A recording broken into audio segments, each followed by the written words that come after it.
عمرے کو سٹارٹ کرنا ہے، پہلے اچھی طرح دیکھ لیجئے حجر اسود کہاں ہے۔ حجر اسود کو معلوم کرنے کے بعد اب آپ نے استباء کرنا ہے۔ آپ نے حجر اسود کو تلاش کرنے کا ایک طریقہ یہ بھی ہے کہ ایک گرین لائٹ وہاں پر لگائی گئی ہے، یعنی حجر اسود کی بالکل سیدھ میں حرم پاک میں سبز لائٹ ہے، اور ویسے بھی اندازہ ہو جاتا ہے وہاں لوگ کھڑے ہو کر استلام کر رہے ہوتے ہیں۔ حجر اسود تک جا کر بوسہ دینا آج کے دور میں تو بہت مشکل ہو گیا ہے، وہاں رش بھی بہت ہے، اور یہ کوئی مقابلہ کرنے تو ہم گئے نہیں ہیں کہ جناب کسی کو دھکا دے کر کسی کو گرا کر میں اس کے اوپر چڑھ کر جا کر حجر اسود کو بوسہ دوں۔ یہ جگہ تو عاجزی کی ہے، تو اگر آپ کو محسوس ہو رہا ہے کہ بہت رش ہے تو ویسے حجر اسود کی طرف نہ جائیں، بلکہ حجر اسود کی سیدھ میں کھڑے ہو کر آپ نے استلام کرنا ہے۔ پہلے آپ طواف کی نیت کر لیں کہ اللہ میں طواف کا ارادہ کرتا ہوں۔ طواف کی نیت بھی عربی میں بھی موجود ہے، اسے میرے لیے آسان فرما، میرے لیے قبول فرما۔ سیدھا کاندھا آپ کھلا کر لیں گے اور بالکل حجر اسود کی سیدھ میں آ کر اپنے ہاتھوں کو اس طرح اٹھائیں گے کہ آپ کی کانوں کے چہرے کی سیدھ میں آ جائیں۔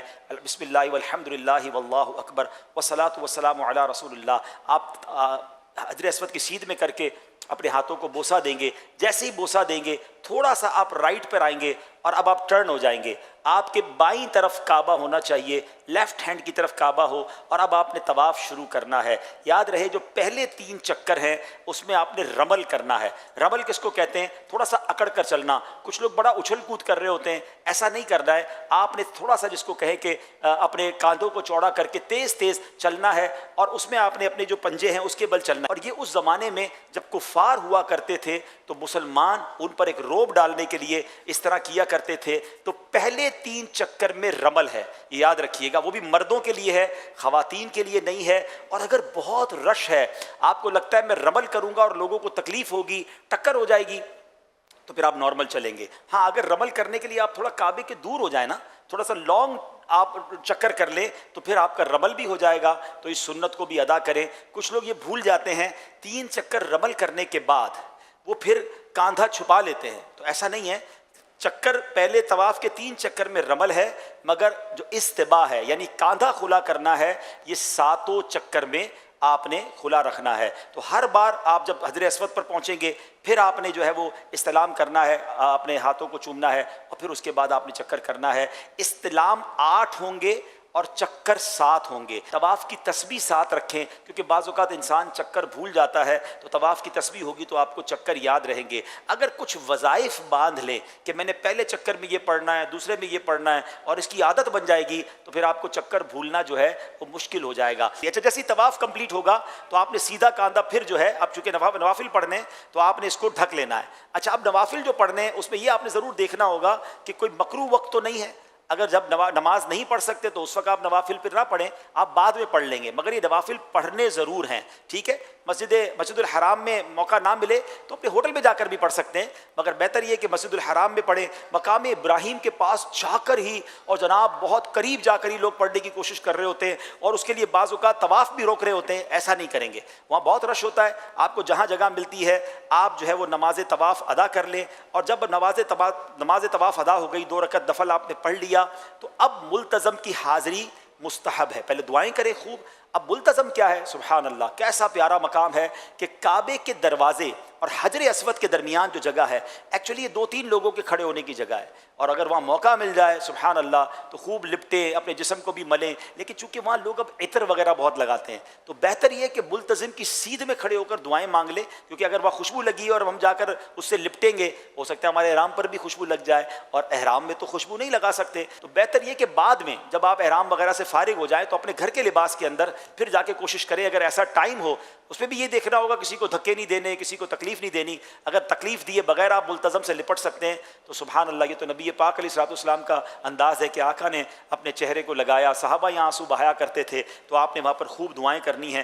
ملتزم کی دعائیں بھی الحمدللہ رفیق الحرمین میں لکھی ہیں کہ وہاں کیا دعائیں کرنی ہیں۔ اس کے بعد پھر آپ نے جب ملتزم سے دعا وغیرہ سے فارغ ہو جائیں تو اب آپ آئیں زمزم شریف پینے کے لیے۔ سبحان اللہ، پہلے تو زمزم کا کنواں ہوتا تھا، اب وہاں پر کولر لگا دیے گئے، تو آپ کولرز کے پاس آ جائیں اور وہاں کر آپ زمزم پئیں۔ اور سبحان اللہ، زمزم کی تو کیا بات ہے کہ نبی پاک علیہ الصلوۃ والسلام فرماتے ہیں ہمارے اور منافقین کے درمیان فرق ہے کہ وہ زمزم پیٹ بھر کر نہیں پیتے، تو زمزم پئیں، دبا کے پئیں، آئے ہائے، اور کعبے کو دیکھ کر تو زمزم پینے کا مزہ ہے، اس کا مزہ ہی اور ہے۔ بہرحال میرے پیارے اسلامی بھائیو، اب آپ فارغ ہو گئے، طواف سے، اب اگر تھکیں تو تھوڑا سا مزید حرم میں بیٹھ جائیں، اور فریش فیل کر رہے ہیں تو اب آپ صفا مروہ کی سعی کے لیے جائیں گے۔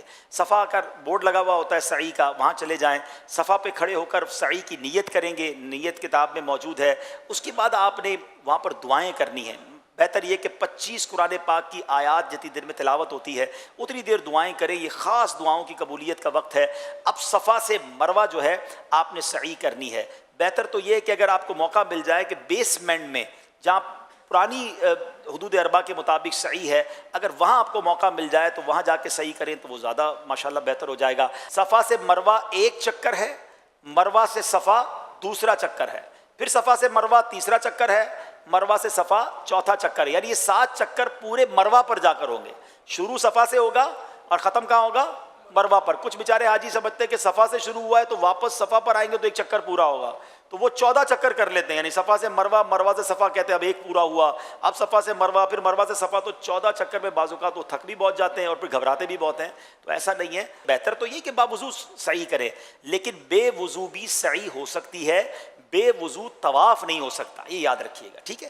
اچھا، اب آپ نے صفا مروہ کی سعی کرنی ہے، اس میں ایک خوبصورت چیز آپ نے یہ دیکھنی ہے کہ میلین اخضرین، گرین لائٹس آئیں گی تو وہاں آپ نے دوڑنا ہے، مردوں نے دوڑنا ہے، مگر اس دوڑنے میں بھی یہ خیال رکھنا ہے کہ احرام بھی سنبھلے، بے پردگی بھی نہ ہو اور کسی کو تکلیف بھی نہ ہو۔ رش ہے تو پھر آپ نارمل چال سے چلیں، آپ کو لگ رہا ہے جگہ ہے تو آپ دوڑیں گے، مگر مرد دوڑیں گے، خواتین اسلامی بہنیں نہیں دوڑیں گی۔ تو اب آپ جب 7 چکر پورے کر لیں گے تو سبحان اللہ اب آپ کا عمرہ کمپلیٹ ہو گیا ہے۔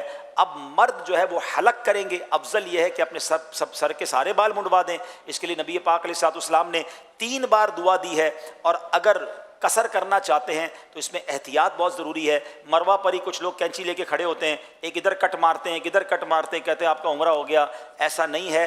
چوتھائی سر کے بال، 1/4، چوتھائی کس کو کہتے ہیں؟ کوارٹر، ٹھیک ہے، یعنی پورے سر کا چوتھا حصہ اور اس کے کم از کم 1 پورے کے برابر بال کٹ جائیں، یہ قصر لازمی ہے، اس کے بغیر آپ احرام سے باہر نہیں آئیں گے۔ تو بہتر احتیاط تو اسی میں ہے کہ یار سب کچھ وہاں پر قربان، تو بال ہی سارے اتار دے تو انشاءاللہ پھر تو ٹینشن ہی نہیں ہے۔ لیکن اگر قصر کروانا ہے تو پھر آپ ایک پراپر جو نائی ہوتا ہے اس کے دکان پہ جائیں، اس کو کہیں بھائی میرے سارے بالوں سے 1-1 انچ کاٹ دیں، تاکہ آپ کو تسلی رہے کہ چوتھائی تو ہو ہی گیا ہوگا، ٹھیک ہے۔ اسلامی بہنیں حلق نہیں کروائیں گی، ظاہر ہے وہ صرف قصر ہی کریں گی، تو اس کے لیے بہتر طریقہ یہ کہ اپنی چٹیا کا جو آخری حصہ ہے اس کو لپیٹ لے اپنی انگلی کے گرد، اور وہ کینچی سے خود بھی کاٹ سکتی ہیں۔ ایک پورے بال چوتھائی سر کے اسلامی بہنوں کو بھی کاٹنا ضروری ہے، تب جا کے ان کا قصر ہوگا۔ تو احتیاط یہی ہے کہ وہ اپنے پورے بالوں کا جو اینڈ ہوتا ہے جہاں پر چٹیا کا آخری حصہ اپنی انگلی کے گرد لپیٹ لیں، یا ایک پورا ناپ کر اس کو اپنے ہاتھ سے ہی کینچی سے کاٹ لیں، تو ان کا بھی یہ جو تقصیر ہے یہ ہو جائے گی ماشاءاللہ۔ اب آپ کا عمرہ پورا ہو گیا، آپ احرام سے باہر آ سکتے ہیں، خوشبو لگا سکتے ہیں، جو پابندیاں تھیں آپ کی پوری ہو گئیں۔ ٹوٹل عمرہ میکسیمم 1.5-2 گھنٹے میں ہو جاتا ہے، بہت رش ہو تو 3 گھنٹے میں ہو جاتا ہے، کوئی بہت بڑا یہ ایونٹ نہیں ہے۔ ہاں، دعائیں کرتے کرتے، جھومتے ہوئے، اشک بہاتے ہوئے کریں اور اس کو انجوائے کریں، اس کو پریشر میں نہ لیں۔ اب اس کے بعد آپ اپنے ہوٹل آ جائیں، اب آپ آرام کریں، غسل کریں، نمازوں کی پابندی کرتے رہیں۔